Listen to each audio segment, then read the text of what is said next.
irmãos, uma grande alegria estarmos aqui nessa casa novamente. E o Espiritismo, ele é um oceano inesgotável. Ele apresenta conhecimentos e aspectos que a gente pode passar a vida inteira estudando sem conseguir chegar e dizer assim, olha, concluir esses ensinamentos. Porque o Espiritismo, ele não trata de teorias que foram criadas pelo ser humano. Tem sim as interpretações que se derivam das leis naturais. Mas quando a gente fala sobre reencarnação, quando a gente fala sobre imortalidade da alma, quando a gente fala sobre comunicação com os espíritos, nós não estamos falando em invenções humanas, nós estamos nos referindo a aspectos da lei natural. Alguém pode chegar assim e dizer assim, olha, mas eu não acredito em nada disso. Daí a gente pode dizer, tudo bem, mas tudo isso vai continuar a ser real, vai continuar a existir, porque a reencarnação não tem que pedir a nossa permissão para existir, já que ela é uma criação de Deus, não é verdade? A gente pode não acreditar na comunicabilidade dos espíritos, mas a mediunidade vai existir independente da nossa boa vontade para com ela e independente do nosso entendimento. Por isso dizemos que é um oceano infindável. E não é propriedade de nenhuma religião, já que o conhecimento espírita, ele permeia todas as religiões, né? Transcende a tudo isso e se torna uma maneira de observar a vida. E Jesus já nos tinha falado a respeito da chegada dessa doutrina maravilhosa no Evangelho, quando ele nos fala assim, já estava próximo o momento que ele teria que se despedir, porque estava encerrada a sua missão, e ele diz assim, parto, mas no futuro encaminharei um Consolador, porque será necessário que seja relembrado aos homens as coisas que foram pervertidas pelo caminho, conhecimentos puros que no decorrer dos anos, a maldade, a imprevidência, a ignorância, iriam transformar profundamente, de forma que quase eles nem mais teriam conexão com as verdades que haviam sido propagadas. E disse ele também, que seria necessário que alguém viesse ensinar o que não poderia ser compreendido à época. Então, que ele enviaria um Consolador que permaneceria eternamente entre nós, né? E chega então o Espiritismo como esse Consolador que vem aí nos explicar o que não poderíamos entender naquela época e resgatar do cristianismo aquilo que foi mal interpretado.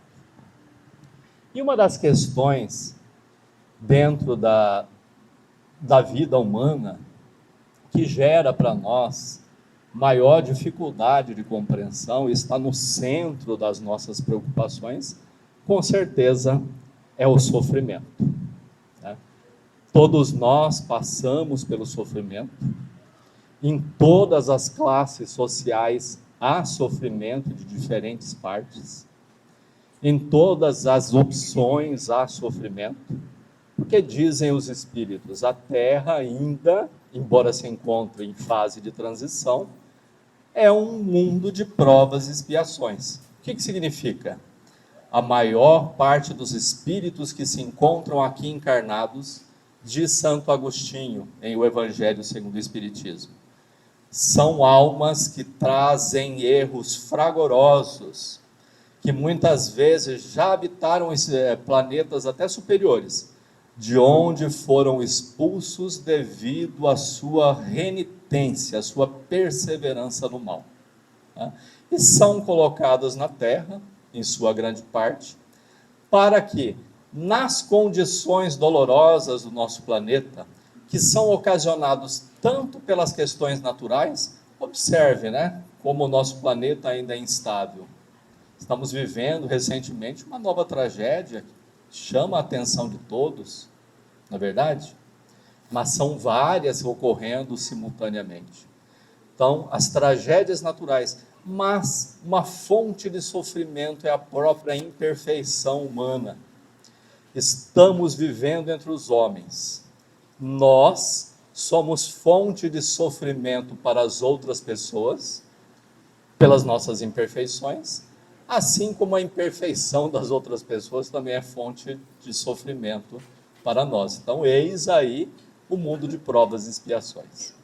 Mas Jesus, no seu Sermão da Montanha, né, ele profere então as bem-aventuranças. Estão lembrados das bem-aventuranças? Né?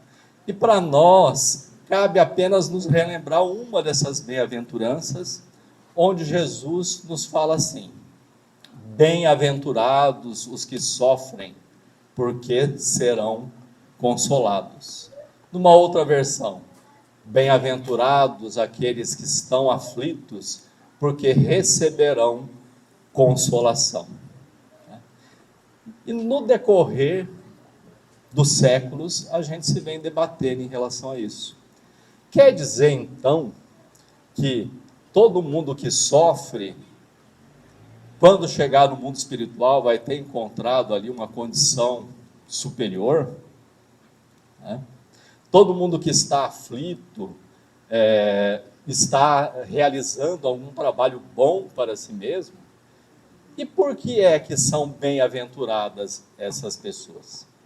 E Joana de Ângeles tem uma obra, nós lá na Federação Espírita de Rondônia, a gente já há 14 anos estuda uma série de livros da Joana de Ângeles, que é intitulada a série psicológica. Né? E dentro desses livros, esse ano a gente está estudando uma obra chamada Desperte e Seja Feliz, de perfeita compreensão, muito acessível, e que um dos capítulos fala sobre as reclamações indevidas. Que os espíritos falam assim: olha, a gente reclama demais e grande parte daquilo que a gente reclama é indevido. E então a mentoria espiritual, nos esclarecendo sobre essa questão do sofrimento, nos leva a fazer uma viagem do que ocorre conosco antes da gente se reencarnar. Onde nós ficamos antes de iniciar a nossa reencarnação? Porque a gente sabe que nós somos espíritos imortais, ok? Isso não é novidade para ninguém, não é verdade? Essa existência nossa não é a primeira existência, ok? Já tivemos outras existências. Então, onde estávamos antes dessa existência ter começado? E no intervalo da que encerrou anteriormente? No mundo espiritual, né? O livro dos Espíritos, eles nos chamam esse período de erraticidade. O que é a erraticidade? É o período em que nos encontramos desencarnados no mundo espiritual, aguardando um início de uma nova existência. O que acontece conosco nesse período? Para espíritos que se encontram... eu não vou falar de mim, né? Não vou falar de vocês, vou falar de mim, porque eu sei que vocês já estão muito mais evoluídos do que eu, né? Então, assim, para espíritos que se encontram na minha condição evolutiva, mediana para baixo, né? Quando nós chegamos no mundo espiritual, a gente chega no mundo espiritual e percebe que na nossa existência física, praticamos uma série de coisas que, chegando lá, a gente se sente profundamente arrependido. Culpas que nós agasalhamos, problemáticas que devíamos ter resolvido durante a existência física e não resolvemos, mágoas diversas, né? Ressentimento, lembranças amargas, cobiça, dificuldade de nos desligarmos dos bens materiais, dificuldade de nos desligarmos do desapego que a gente nutriu, desapego muito forte em relação às pessoas, que é uma coisa bem difícil, porque daí a gente chega lá do outro lado e quer continuar vivendo a vida que não mais nos pertence, né? Quantas pessoas não chegam do outro lado e descobrem, né, que anos se passaram e a pessoa que ela amava, na verdade, casou com outro. E a pessoa fica revoltada, como pode ter casado com outro?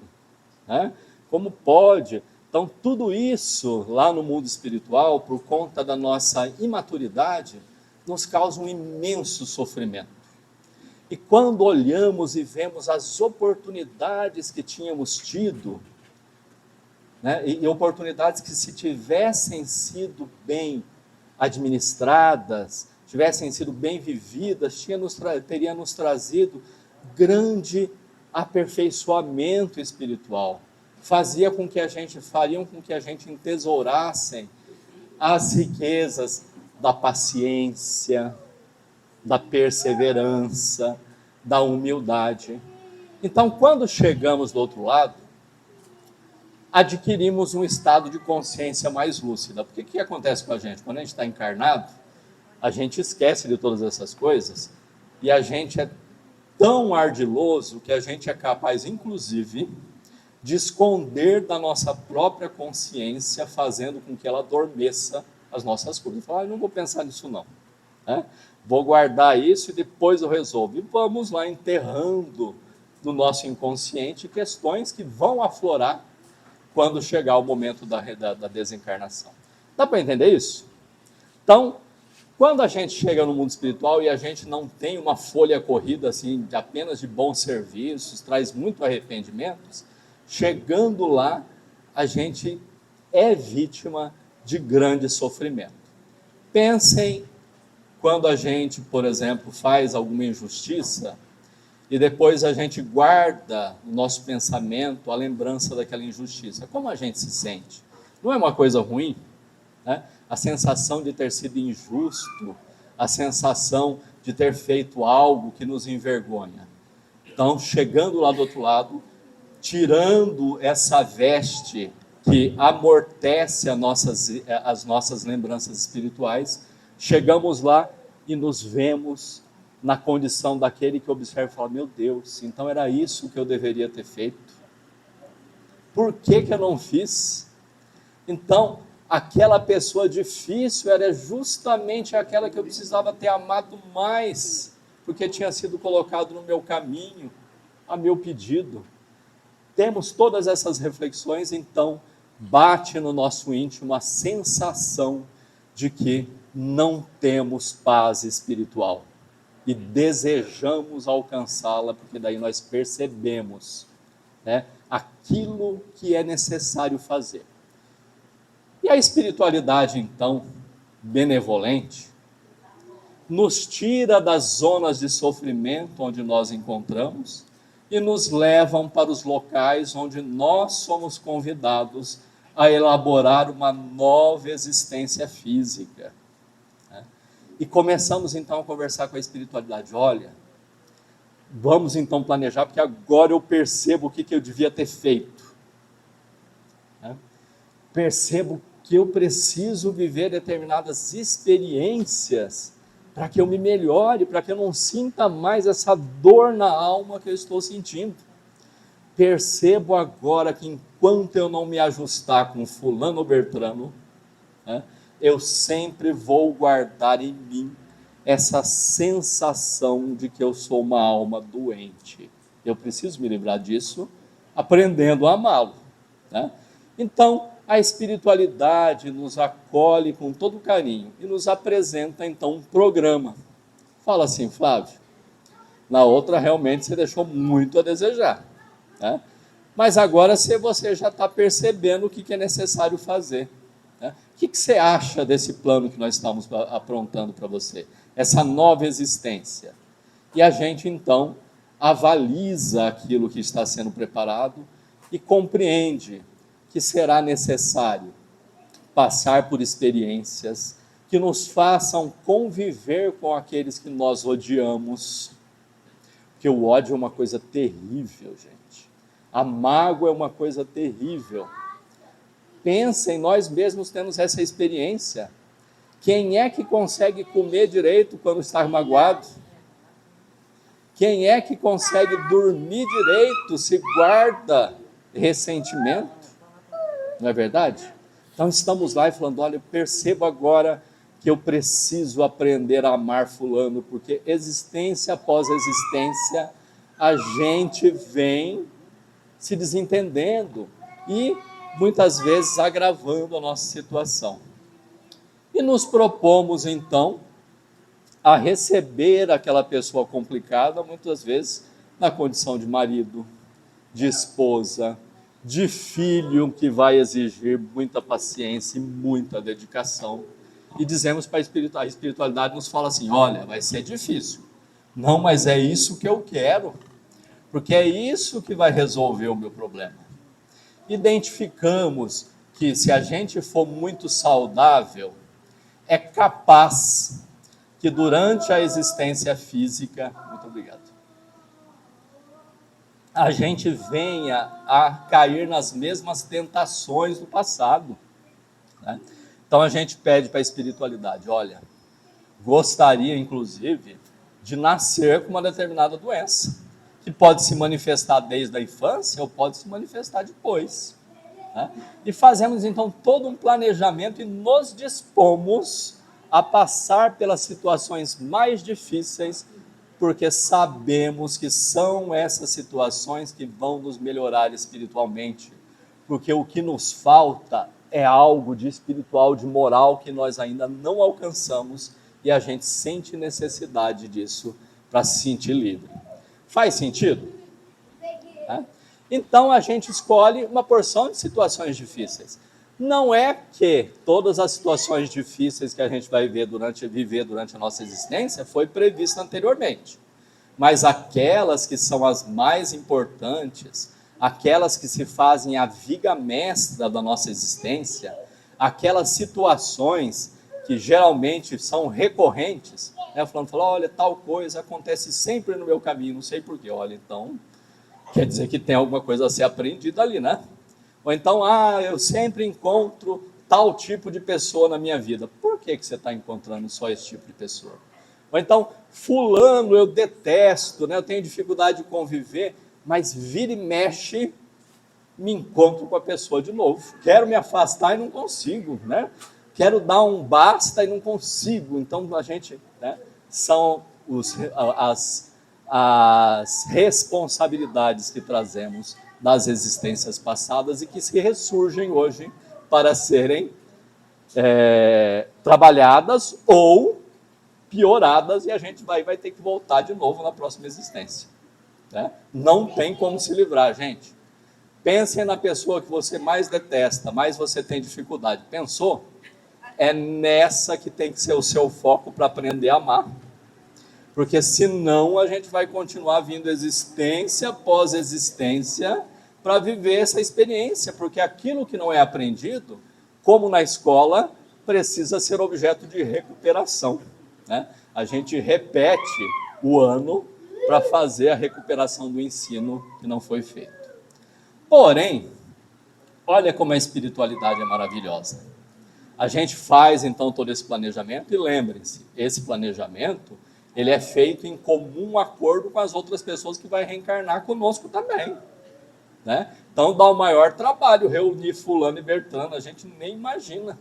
Imagine duas pessoas que têm dificuldade, né? Daí fala assim, olha, nessa existência nós vamos nascer marido e mulher, né?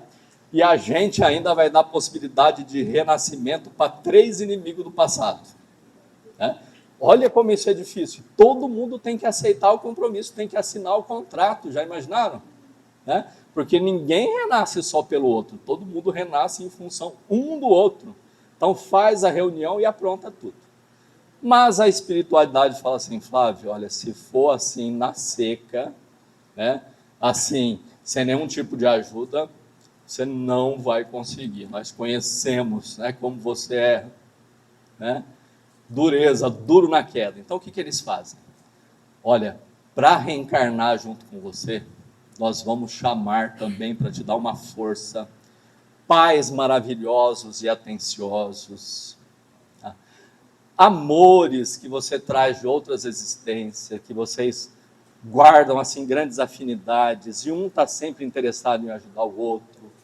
Amigos valiosos que valem muitas vezes mais do que parentes, né? E tudo, ou então assim, arranja uma casa espírita, onde você começa a trabalhar, né? Fala, olha, nessa existência, como último recurso, você vai ser espírita, né? Porque os espíritos muito endurecidos, eles precisam, assim, de ensinamentos muito claros, né? Então, muitas vezes a pessoa fala, olha, eu sou espírita, deve ser por conta de evolução, né? Nem sempre, hein? Às vezes é por conta de dureza também, hein? Porque às vezes a gente precisa de algo que seja bem claro para ver se a gente não continua falindo nas mesmas coisas. Então a espiritualidade nos traz também todas as condições para que a gente tenha o respaldo para bem cumprir a nossa existência. Tá? Feito todos esse planejamento, o que falta? Reencarnar. Tá? Só que ao reencarnar, Deus ainda nos concede outra bênção. Outra bênção que é, assim, uma grande ajuda para nós e, ao mesmo tempo, um grande desafio, que é a bênção do esquecimento do passado. Por que uma bênção? Porque lembram que a gente tinha feito um contrato lá com as pessoas que a gente vai precisar reencarnar e constituir família com eles? Né? Agora imagine, assim, quando a gente renasce, né, tem duas pessoas que combinam ser marido e mulher e eles têm problemas do passado, assim, terríveis, né? Então, renasce esquecidos do passado. Quando eles se encontram, é aquela maravilha, né? Tem aquela emoção. Eu conheço você de outra existência. Né? Os obsessores, quer dizer, as pessoas que estão comprometidas com eles, inclusive, dá uma mão para que ninguém lembre muito. Né? Então, tudo é maravilhoso. Até o defeito que a gente vê na pessoa, a gente acha fantástico. Né? Então, tudo vai acontecendo de uma maneira, né? Em que o passado não interfira muito nas nossas atitudes. A gente até, assim, mãe e pai, sempre tem filhos diferentes. Uns que são grandes amigos e outros que são grandes competidores. Concordam? Né? Por exemplo, mãe e filha, muitas vezes tem aquela competição entre as duas. Né? Não é algo assim... claro, mas a gente percebe que as duas brigam, né? Estão sempre naquela questão de pessoas que estão disputando a melhor posição ou quem é melhor. Né? Agora, vocês já imaginaram, se a gente tivesse a perfeita consciência que essa criatura que hoje é nossa filha foi nossa inimiga figadal do passado, né? A gente teria a mesma boa disposição com ela? Não. Por isso é que existe o esquecimento do passado, uma bênção. Né? Muitos de nós que nos encontramos ligados profundamente à religião hoje, talvez se reconhecêssemos por onde nós andamos nas existências passadas, morreríamos de vergonha. Porque se hoje estamos falando sobre a verdade, sobre o bem, muitas vezes utilizamos a palavra para desviar muitas pessoas no campo da religião, né? Nascemos com uma espécie de coisa ruim dentro de nós, uma espécie de um sentimento de culpa que às vezes a gente traz desde a infância, mas isso não aflora no consciente e não prejudica a nossa vida de relações. Então, é um grande benefício o esquecimento. Porém, é também um grande desafio. Porque, da mesma forma que quando a gente sai de casa para fazer, vamos fazer a prova de direção do Detran lá, todo mundo já fez, ou quem não fez vai passar por isso, né? Então, o que a gente faz? A gente decora os sinais, né? As regras de fazer a baliza, né? Tal, vai tudo na cabeça, mas a gente não pode levar livro nenhum. É sem consulta. Né? Então, por que tem que ser assim? Para comprovar que nós aprendemos. Porque se a gente ficar só lá no mundo espiritual, entre as pessoas que estão ajustadas conosco, ambiente controlado, né, e não vier para o campo da vida física, a gente nunca vai conseguir comprovar se a gente aprendeu ou não a lição. Não é isso? E é tão bom o esquecimento do passado, que muitas vezes a gente acaba vindo para a Terra e esquece completamente do nosso compromisso, né?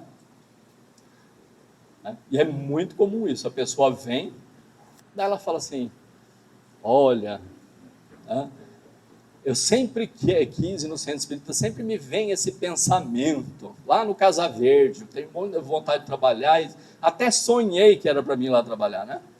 Ah, mas agora eu estou muito ocupado, eu preciso fazer minha vida, né? Preciso aí conseguir recursos, conseguir um diploma, né, bem superior, preciso fazer outras coisas, né? Fazer uma poupança, né? Depois, mais adiante, eu volto para fazer isso. Tá? Ou a pessoa então fala assim, eu tenho tanta vontade de ter filhos, mas agora não é o momento, vamos aguardar depois, quando eu estiver realizado profissionalmente. Muitas vezes a realização profissional já ocorreu em outras existências, né? E nessa era necessário haver uma realização moral, mas nós estamos tão afetados pelas ilusões do mundo que a gente acaba muitas vezes vivendo uma existência e escapando das provas que nós mesmos havíamos planejado. E por isso então que Jesus nos fala que são bem-aventurados os aflitos. E quem são esses aflitos que são bem-aventurados? Os aflitos que são bem-aventurados são aqueles que identificam os desafios da existência e não desejam fugir deles. Muito pelo contrário, eles percebem em cada desafio da existência uma oportunidade para o crescimento pessoal. Dá para entender isso? Então, nas situações difíceis, nós temos pelo menos dois comportamentos, e esses são preponderantes entre nós. Né?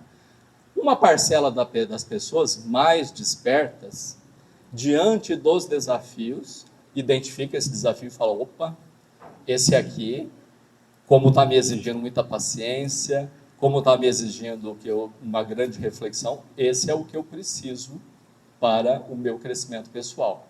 Se eu conseguir superar isso, eu vou conseguir ser mais paciente, vou conseguir ser mais amoroso, vou conseguir paz de espírito.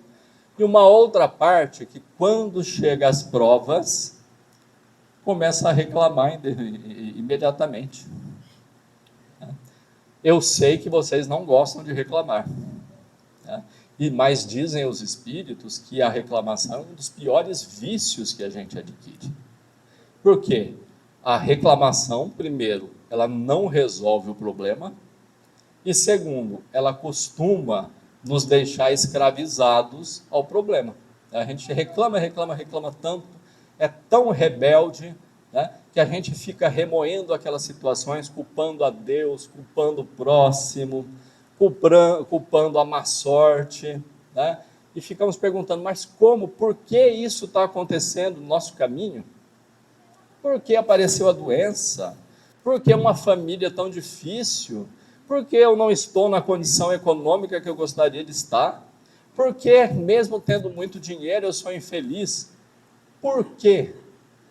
Por que tantos desafios? Qual é a resposta?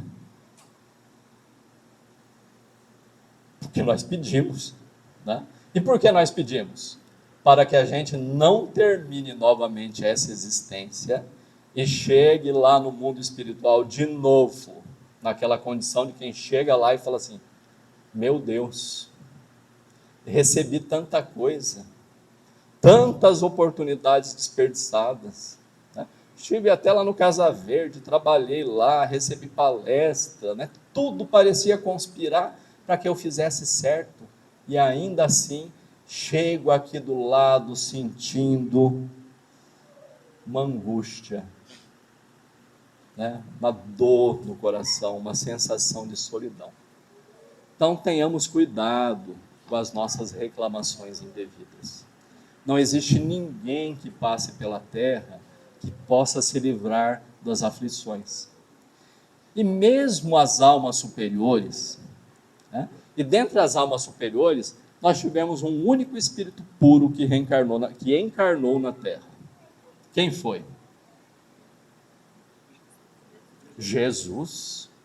Jesus é o único espírito puro, aquele que alcançou o grau máximo de evolução que a gente pode conceber. aqui na terra. E como foi a vida de Jesus? Foi só um mar de rosa, né, gente? Né? Não? O povo não compreendia ele, né? Levaram ele para um trono, não foi? Né? Sofreu bastante, né? E por que sofreu? Estava pagando as faltas? Não. Porque as almas superiores, quando percebem a nossa pequenez moral, quando percebem aonde estão conduzindo os nossos atos infelizes, elas próprias, vez ou outra, com a permissão de Deus, vêm se reencarnar na terra para nos auxiliar e nos dar um caminho. E Jesus, ele exemplifica este caminho, e por isso que ele é considerado, pelos Espíritos, em O Livro dos Espíritos, o modelo e o guia da humanidade. Porque todas as vezes em que a gente sentir vontade de desistir, todas as vezes que nos parecer que o nosso fardo é muito pesado, todas as vezes que a gente quiser culpar o destino e achar que Deus é injusto, lembremos qual era a atitude dele. Recebia a ignorância e estava sempre disposto a conversar. Diante da incompreensão, trazia uma palavra que pacificava. Ou diante da incompreensão, trazia uma palavra que levava o outro a pensar e não pacificava. Trazia um mal-estar benéfico intimamente. E no momento mais extremo da existência física, ao ser colocado na cruz, olha para todos aqueles que o cercam, certamente observando não apenas a dimensão física, mas a quantidade de espíritos obsessores e sofredores que ali se encontravam e que também haviam influenciado a multidão, e ele diz o quê? Perdoa-os, porque não sabem o que fazem. Compreendamos que todo mundo que quer dar um passo adiante é incompreendido. Aquele que quer fazer alguma coisa nobre, diferente, é criticado. Aquele que se dedica à religião, ao bem, ao próximo, vai ser chamado de imbecil, de alienado, né? De negacionista, porque se dedica à religião, de cristão, porque hoje as pessoas são chamadas de cristão como se isso fosse um palavrão, não é isso? Mas tudo isso é comum para aquele que está buscando uma condição diferente, porque se coloca contra a multidão que quer nos fazer permanecer no local onde nós estamos. Então, confiança, prece e reclamar, jamais.